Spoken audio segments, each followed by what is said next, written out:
What an incredible week of racing from Eldora's hallowed grounds where the high limit title contenders traded haymakers to a wild photo finish for an $83,000 payday in California. We saw a living legend turn back the clock and make history in Ohio, and Mother Nature even played a hand in crowning a first time winner on the East Coast. We've got all the dirt, all the drama, and we'll even touch on a wild finish in the NASCAR playoffs. So, as usual, I'm Russ Fritz telling you to strap in tight because this isn't just racing. This is switching grooves.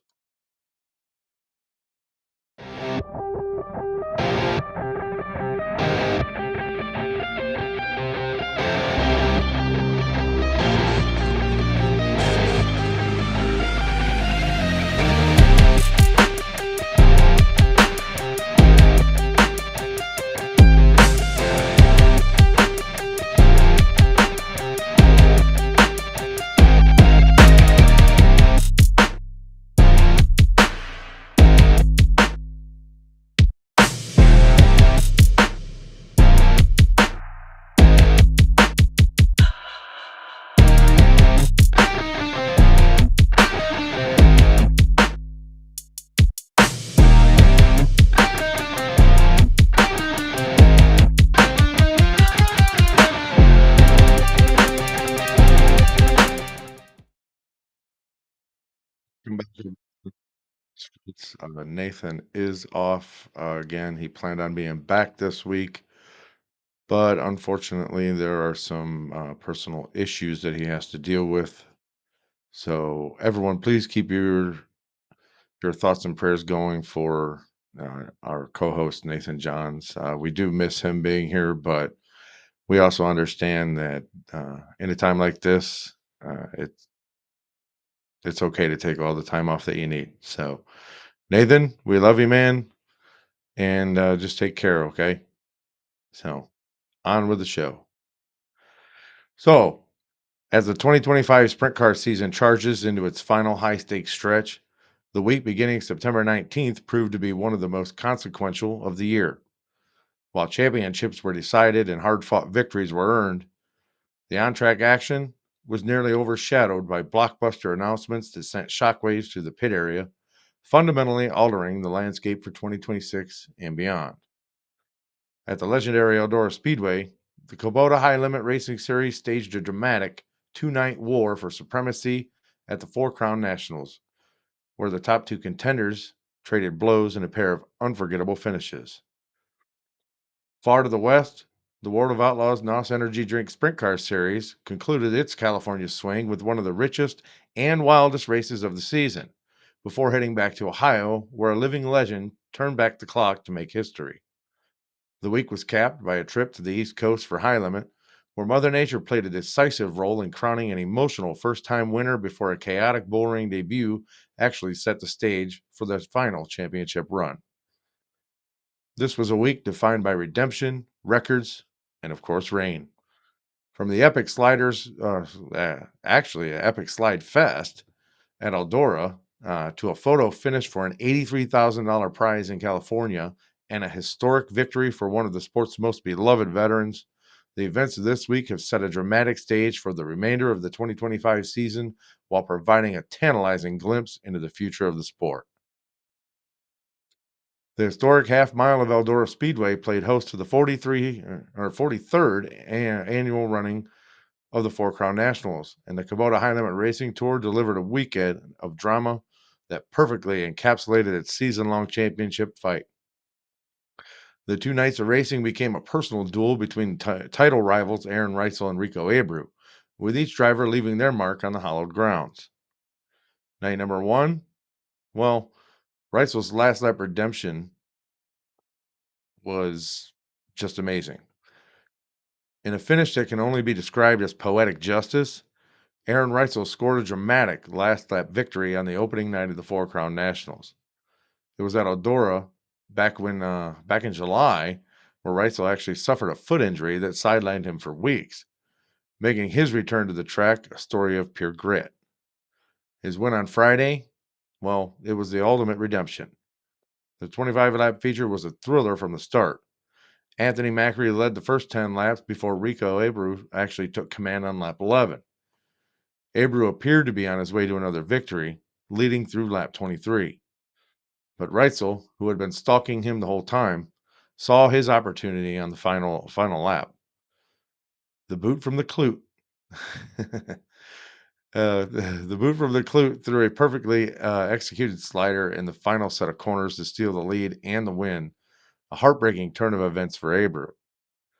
Rico was forced to settle for second, with Chase Randall, Justin Peck, and Brady Bacon rounding out the top five.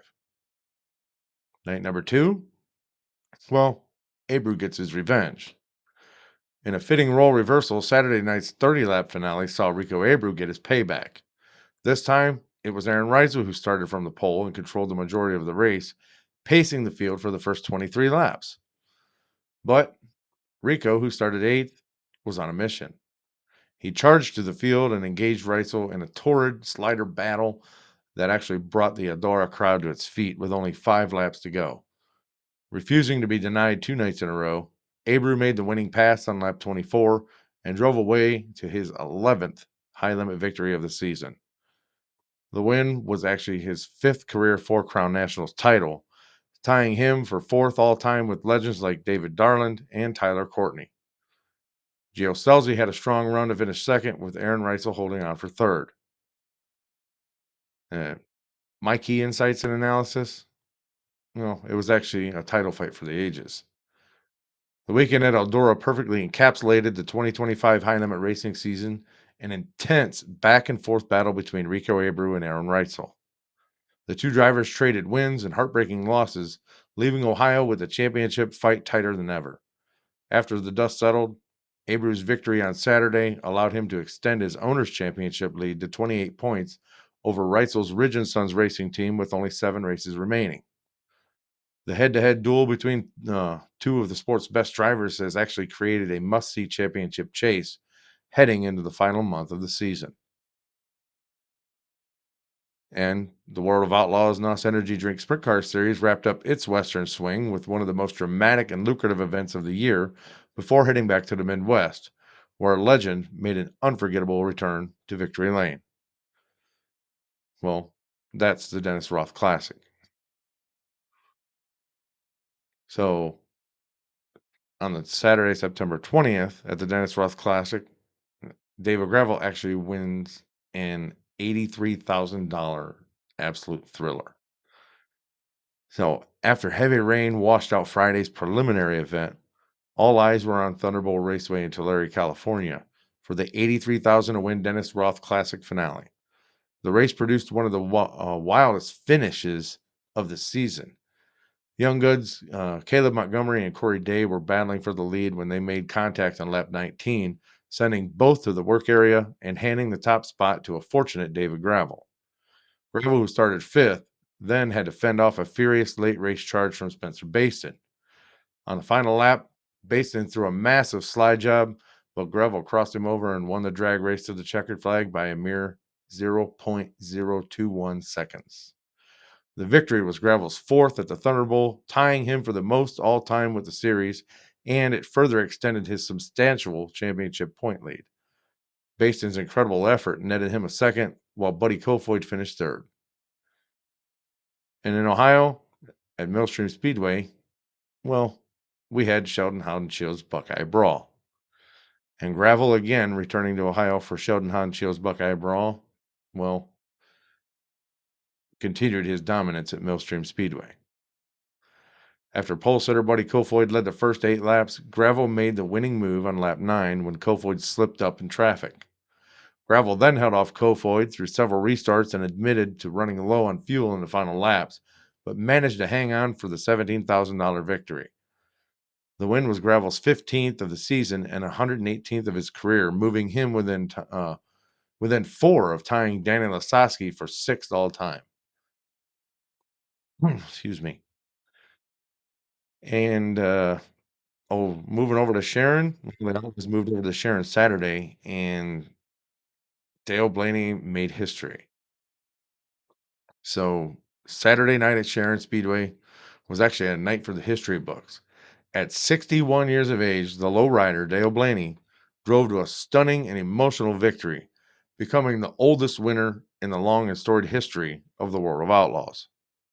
The win came at the track co owned by his nephew, NASCAR star Ryan Blaney, making the moment even more special. Blaney held off championship contender Buddy Kofoid, who finished second, and Sheldon Haudenschild, who came home third. Dale Blaney's historic victory at Sharon Speedway was a true family affair, adding a rich emotional layer to the record breaking achievement. The number 10 car he piloted to victory lane is owned by his brother and National Sprint Car Hall of Famer, Dave Blaney. The win was particularly special as it occurred at the family's home track, which was purchased in 2025 by a new ownership group consisting of Dave Blaney, Ryan Blaney, and businessman Will Thomas III. The car itself carried sponsorship from the Ryan Blaney Family Foundation, making the victory a complete Blaney family effort at a track they now own and operate. For Dale, it was his 22nd career 410 win at Sharon, a place where the Blaney family legacy is deeply rooted. The car, well, I'll have more about that in another episode.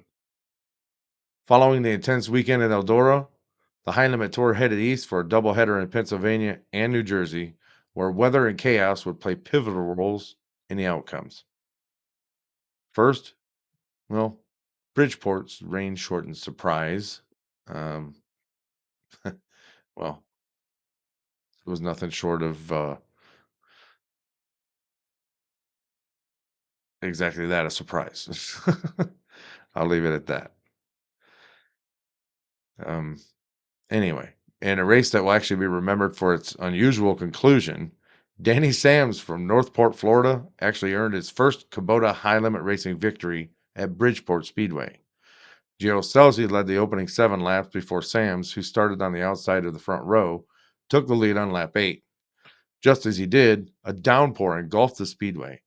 After an hour-long delay prior to the feature, officials had no choice but to declare the race official after 10 of the scheduled 30 laps were actually completed, handing the emotional $12,000 victory to Sams and his family-run team.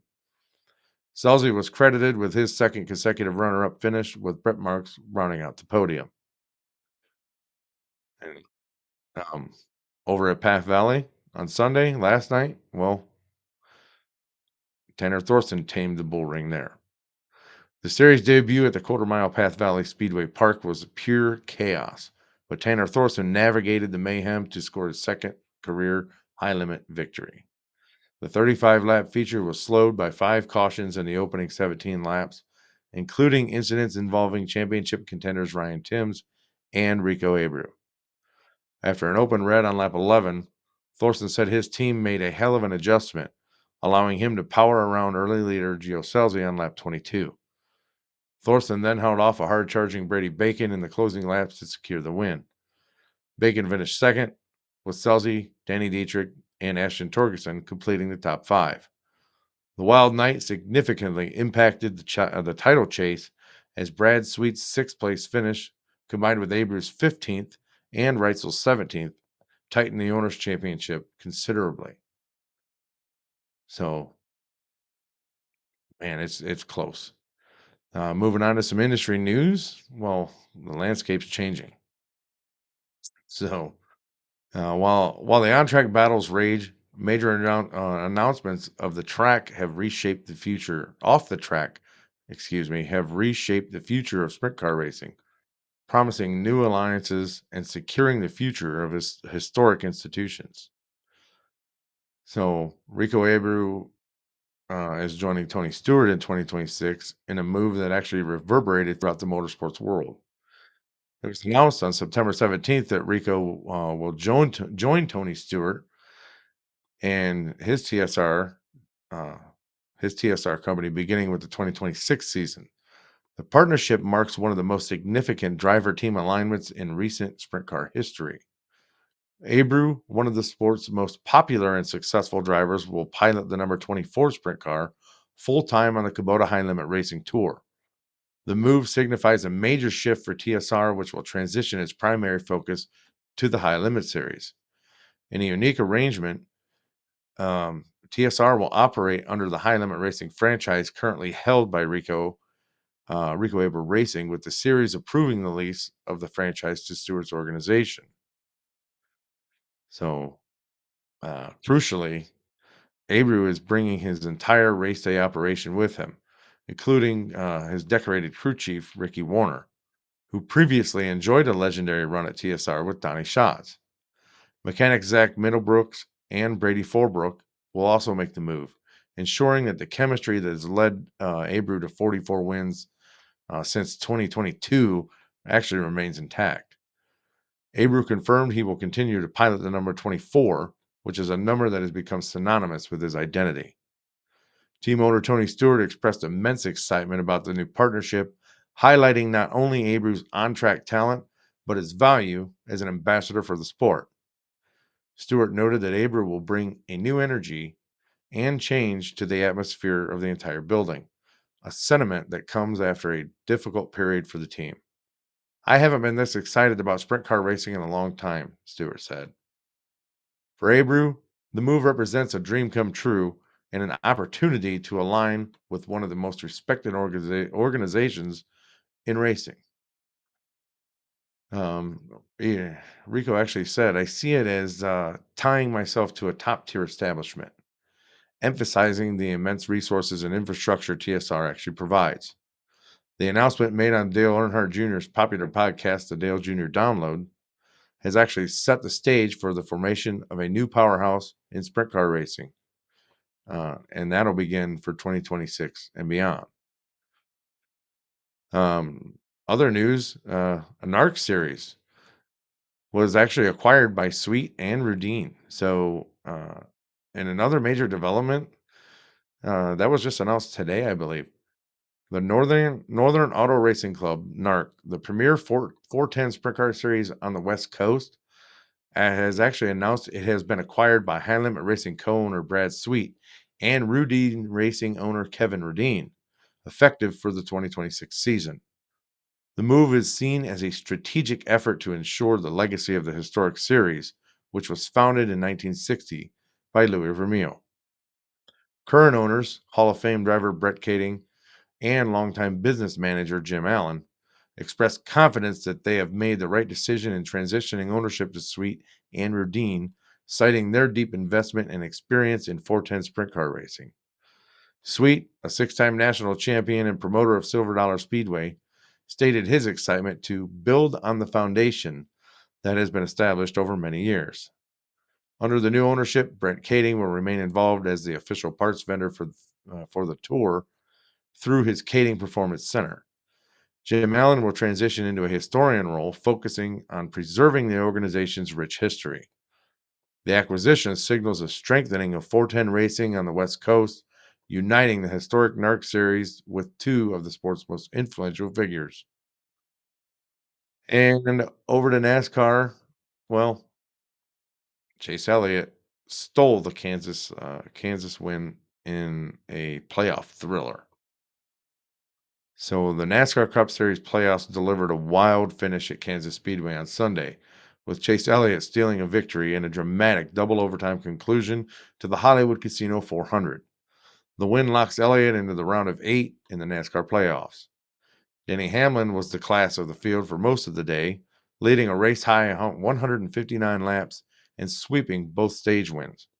However, a slow pit stop under a late caution dropped him in the running order, opening the door for the rest of the field.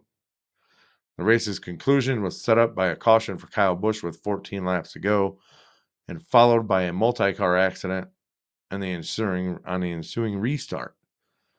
A subsequent red flag for Zane Smith's car flipping set the stage for a final two-lap shootout. And that was pretty incredible. Um, the car didn't actually just flip. It rode against the wall on its driver's side for, I would say, 50 to 100 feet, and then started sliding down the track and rolled over. It was crazy. Go back and watch the highlights. But on the final restart, Bubba Wallace and Christopher Bell battled side by side for the lead. As they came to the white flag, Hamlin charged Wallace's bumper.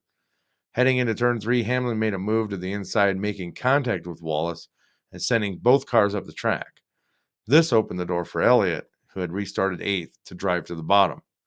Coming to the checkered flag, Elliott and Hamlin banged doors with Elliott emerging as the victor in a stunning finish. Hamlin held on for second, followed by Christopher Bell, Bubba Wallace, and Kyle Larson. Following the race, the 4 drivers below the playoff cut line are Ross Chastain, Austin Cindric, Tyler Reddick, and Bubba Wallace, with 1 race remaining in the round of 12. And that whole entire incident with Wallace and Elliott actually led Bubba Wallace to stick his hand out the window and give his boss the bird. But crazy. But here's my final synthesis and forward outlook. The past week has been a whirlwind of high stakes racing, historic achievements, and shocking developments. The high limit duel at Eldora between Rico Abreu and Aaron Reutzel has actually set the stage for a championship battle that will likely go down to the wire. Meanwhile, David Gravel's massive $83,000 win at the Dennis Roth Classic, followed by another victory at Millstream, has all but solidified his path to a second consecutive World of Outlaws championship. The week's most enduring moments, however, may just belong to the veterans and the underdogs. Dale Blaney's historic win at Sharon Speedway was a feel-good story that resonated across the entire sport, proving that talent and experience never fade. And Danny Sam III's rain-soaked triumph at Bridgeport was a career-defining moment for a hardworking, family-owned team, actually showcasing the parity that makes sprint car racing so compelling. Looking ahead, well, the season's final month promises more drama. The World of Outlaws head to the prestigious National Open at Williams Grove Speedway on October 3rd through the 4th, and it's one of the biggest stages in all of motorsports. The High Limit Racing Tour will take a weekend off before embarking on its final stretch with the Heartland of America Showdown at Lakeside Speedway on October 10th and 11th. That's a midweek stop at Lucas Oil Speedway, and then a midweek stop, at Lucas Oil Speedway on October 15th, and the All-In Championship weekend at Texas Motor Speedway, October 17th and 18th. And that is actually set to decide the title.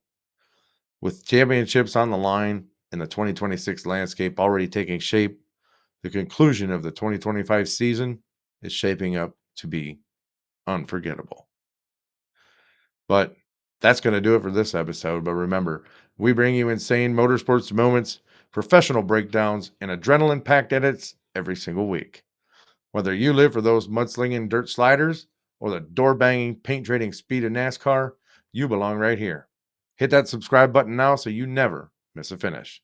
And until next time, keep switching grooves. I'm Russ Fritz saying race hard, stay safe, and we'll see you there. Good night.